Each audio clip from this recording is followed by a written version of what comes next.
Para masigurong hindi mare-recycle pa, sinunog ng mga otoridad ang aabot sa mahigit 9 bilyong pisong halaga ng iligal na droga na nasamsam sa iba't ibang operasyon. Sa gitna niyan, tuloy ang kampanya sa droga kung saan may nasabat naman sa Port of Clark. At nakatutok si Sandra Aguinaldo.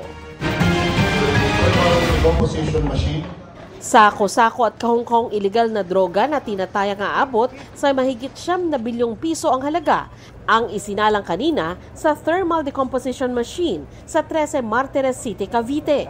Galing ang mga yan sa iba't ibang operasyon kontra droga. Kasama ang mahigit 1 toneladang shabu na nasabat sa Alitagtag, Batangas noong Abril. Kabilang din sa mga winasak ang mahigit 720,000 grams ng marijuana at 359,000 grams ng ephedrine.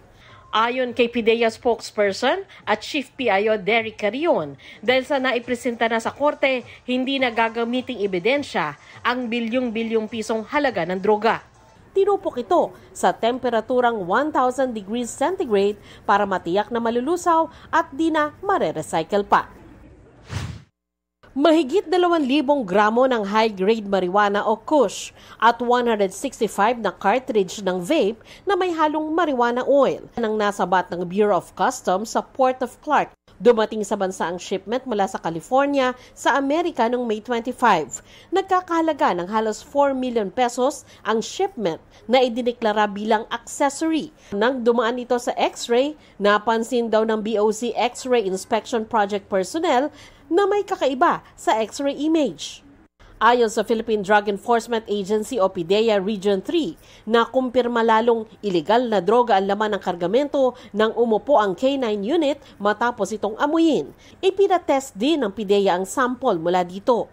Sinagpit po namin ito sa laboratory service namin at yung tinest nila, dito natin nalaman na confirm na itong suspected kush ay talagang kush at yung mga vape extract ay naglalaman ng illegal na droga. Okay, ito po ay marijuana oil, may minsan po nilalagay nila sa vape extract, meron na rin pong content ng THC, yung vape. Iniimbestigahan na ng mga otoridad ang pinagbunadan shipment sa Amerika at ang patutunguhan nito sa Cebu. Pagpapait po kasi dito ng Section 4, Importation of Dangerous Drugs. So based po sa country of origin, legal po siya. Kasi readily available po sa online market din po itong mga ganitong product. Ano lang yan? Available po talaga dito is yung kung sino yung tatanggap o kaya kung sino po yung nag-import. Para sa GMA Integrated News, Sandra Aguinaldo, nakatutok, 24 oras. Sa kabila ng umiinit na tensyon sa pagitan ng Pilipinas at China sa West Philippine Sea, nilinaw ni Pangulong Bongbong Marcos na hindi pakikipaggera, kundi pagdedepensa lamang ang gagawin ng bansa. Nakatutok si Ivan Mayrina. Mayat-maya na ang mga insidente ng pangaharas ng China Coast Guard sa mga Pilipino, mapamanging isda, Coast Guard o sundalo man sa West Philippine Sea. Sa kanyang pagharap sa mga kawani ng 10th Infantry Division sa Mawab, Davao de Oro, sinabi ng Pangulo na ngayong humina na ang mga banta mula sa mga kalaban ng gobyerno sa loob ng bansa tulad ng mga rebelde terorista.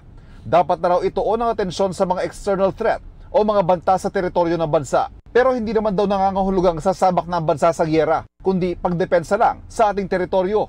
Pangako ng Pangulo, bibigyan ng sandatahang lakas ng mga kagamitan at pagsasanay para matiyak ng sapat ng kanilang kakayahang gampanan ang tungkuling humarap sa mga bagong banta sa ating seguridad.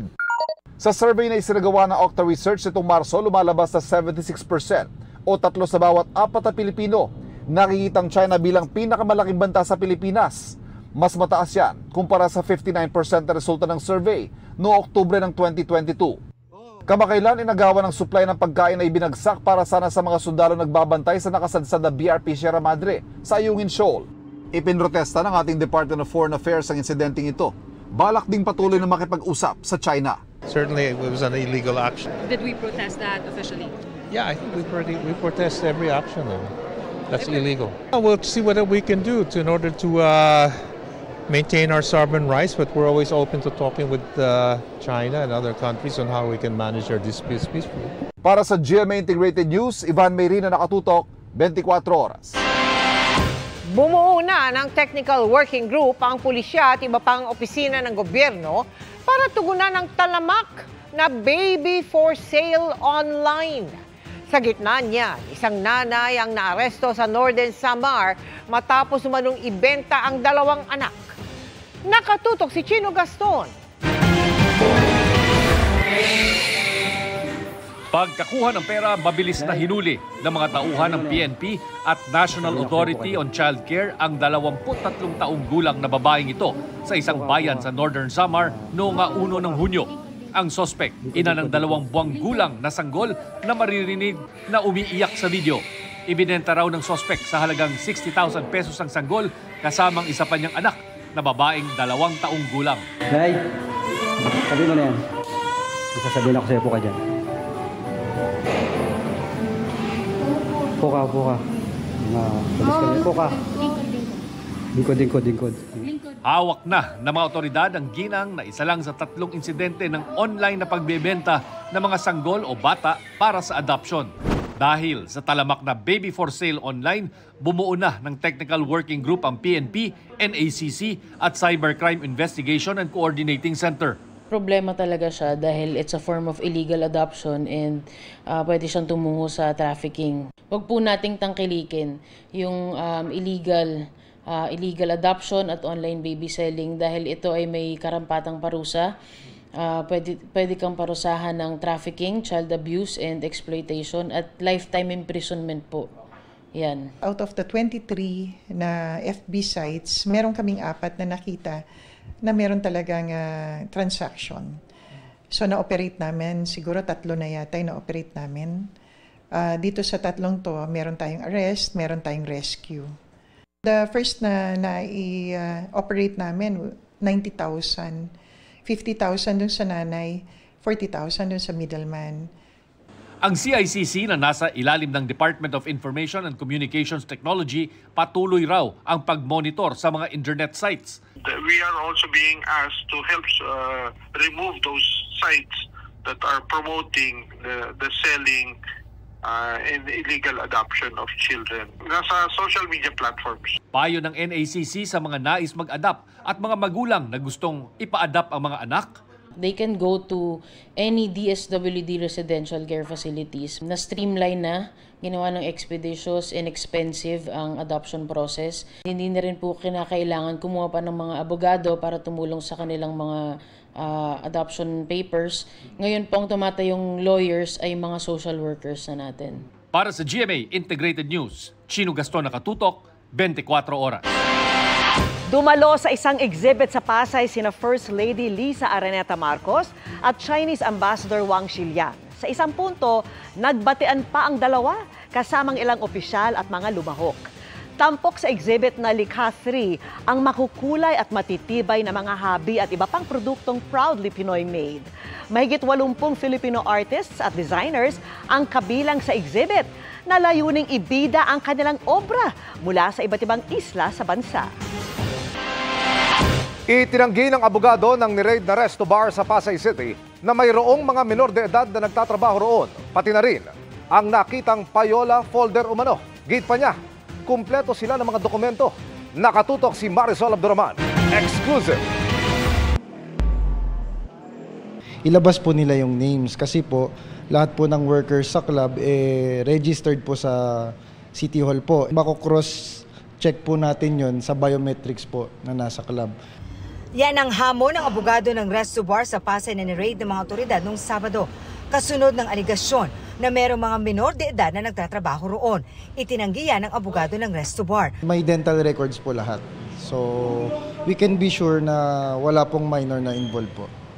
Nagtaka rin daw sila kung bakit ni-raid ang nasabing bar, gayong compliant naman daw sila at kumpleto sila sa mga kaukulang dokumento. Itinanggi rin ni Cabral ang payola folder umano na nakuha sa Resto Bar na naglalaman ng mga petty cash voucher. We don't know po kung saan po nanggaling o ano po. Wala po kaming masabi kung saan po nagmula yun. Kung totoo pong nakuha po doon yung allegedly payola na folder, bakit po nila sinira yung CCTV? Yun po ang proof nila na doon nga po nakuha yun. Kahapon, nagpalabas ng show cause order ang Pasay LGU. Sinagot naman daw ito ng club. Dinideny po namin lahat ng alegasyon and we intend to file a case nga po. Sinasabi po namin doon, sinira po yung vault sa club and nakuha po yung mga lamang pera, pati po yung mga kagamitan na nasira po, kasama na po yung CCTV. Sumulat na rin daw sila kay DILG Secretary Benhur Abalos hinggil sa insidente. Humiling din daw sila ng dialogo sa kalihim. Gusto nilang malaman kung ano ang nangyari. Sinusubukan ng GMA Integrated News na makuha ang panig ni Abalos. Sagot naman ng DILG Special Protect Group, may opisyal na reports sa nangyari ang Pasay Police. Tatayo daw ito sa kabila ng mga pagtatanggi ng resto bar. Tungkol naman sa natagpo ang umano'y payola folder. Sabi ng grupo, the thing speaks for itself. Natanggap na raw ng Pasay City Government ang tugon ng resto bar na kanila raw pag-aaralan. Para sa GMA Integrated News, Marisol Abduraman, nakatuto 24 oras. Sing-intense ng kanilang upcoming film na Playtime ang mga naging sagot ni Zian Lim at Sanya Lopez sa kanilang pag-upo sa hot seat ng GMA Integrated News. At dito, seryosong nagbahagi si Zian ng kanyang mga pinagdaanan matapos ang nagdaan niyang relasyon. Makichika kay Nelson Canlas. Kung kinakiligan ng mga viewers ang mga karakter na ginampanan ni Zian Lim sa mga ginawa niyang Kapuso series tulad ng False Positive, Hearts on Ice at Love Die Repeat, maninibago raw ang mga manonood sa bagong role ng Kapuso actor sa thriller movie ng GMA Pictures at Diva Films na Playtime. Gaganap si Zian bilang isang captor ng 3 babae na pinaghandaan niya raw sa loob ng 2 buwan. I buffed up for it. But with the small amount of time that I had, well, malaki naman din talaga akong tao. Masarap lang maglaro doon sa remaining time that we have. Kasama ni Zian sa pelikula sina Colleen Garcia at Faye Lorenzo. Kasama rin si Sanya Lopez na sabay niyang umupo sa GMA Integrated News interviews. Medyo kakaiba siya sa lahat ng mga ginawa ko. Alam nila, medyo patwitang. This time, makikita niyo for the first time yata akong ganon. Napunta ang ilang parte ng usapan sa mga relasyon at si Zian naging bukas na pag-usapan ang ilang masakit na parte ng kanyang buhay. It's sad, very painful, but life goes on. Naiintindihan daw ni Zian ang sakit na naramdaman ng mga fans sa 12 taon nilang relasyon ng aktres at It's Showtime host na si Kim Chiu. Pero tila nalilimutan daw ng mga tao na sila ang unang nakaramdam ng sakit nito. At patuloy pa rin daw itong nakakasakit kay Zian. Ba't nagpapaliwanag si Zian? This is the first time you're opening up to something like that. Yes, I open up to you off cam. Nagkukwentuhan tayo off cam, but thank you for your honesty. On cam, it's just really hard. It's gotten out of hand na. And that's just the painful part of it. That's just, and sabihin nila na nag-iingay si Zian because may pelikula. No, it really did explain from the bottom of our hearts kung ano talaga ang nangyari, kung hindi na namin kailangan pa isa-isahin kung sino ang nagkulang because diba, it's just like any other relationship. But I do not deserve the false accusations, the lies being spread. I work really hard. We are all working really hard. I'm working so hard, and I don't want to be defined by what happened with my breakup, with my previous relationship. Yes. I don't want to be defined by that. I don't want to be defined by what people are saying about me, these false headlines or kung ano man. Hindi na itinago ni Zian ang kanyang pagkadismaya, lalo't nakakaapekto na rin daw ito sa mga taong mahal niya. Sige, ako na po yung tirahin nila, but not my family. Yun po, also just giving a little context is nadadamay na rin kasi yung nanay ko, pati yung lola ko, they're getting personal messages. I'm getting death threats, my mom's getting death threats. Umaabot sa ganon? Yes, umaabot na po sa ganon. That's the gravity of the situation I'm dealing with now. So, my family does not deserve that, all that made up lies. So ayoko nang mandamay pa ng iba, Para kay Zian, mas pinipili niya raw na maging masaya ang kanyang puso. This may sound cliché, Zian, but I don't know if you would answer it. Maliit lang yung industriya natin. At some point, you'll bump into each other. Baka mag-promo kayo sa Showtime. Kasi we ended in good terms. Wala naman talaga siyang, of course, mayroong iyakan, mayroong people, tao kami. We ended in good terms, and of course, we're in time na mabigyan kami ng pagkakataon na magtrabaho ulit. Why not? Wow. Ganda. Yes, Maganda. why not? But how's your heart now? It's okay. It's okay. You look very Doing happy. great. Doing great. Doing great. Kailangan laging masaya. Sa ngayon, ang gusto raw ni Sian, And I really would like to keep my, of course I'm saying this with all respect, I would like to keep my personal life, especially sa love, private, because it's just so hard. For 11, 12 years, that was an open book. bukas abangan naman ang kabuuan ng panayam ng GMA Integrated News kay Sanya Lopez na nagsalita na rin tungkol sa kanyang love life. Nelson Canlas, updated sa Showbiz Happening. At yan ang mga balita ngayong Huwebes. Ako po si Mel Tiangco. Ako naman po si Vicky Morales para sa mas malaking misyon. Para sa mas malawak na paglilingkod sa bayan, ako po si Emil Sumangil. Mula sa GMA Integrated News, ang News Authority ng Pilipino. Nakatuto kami 24 oras.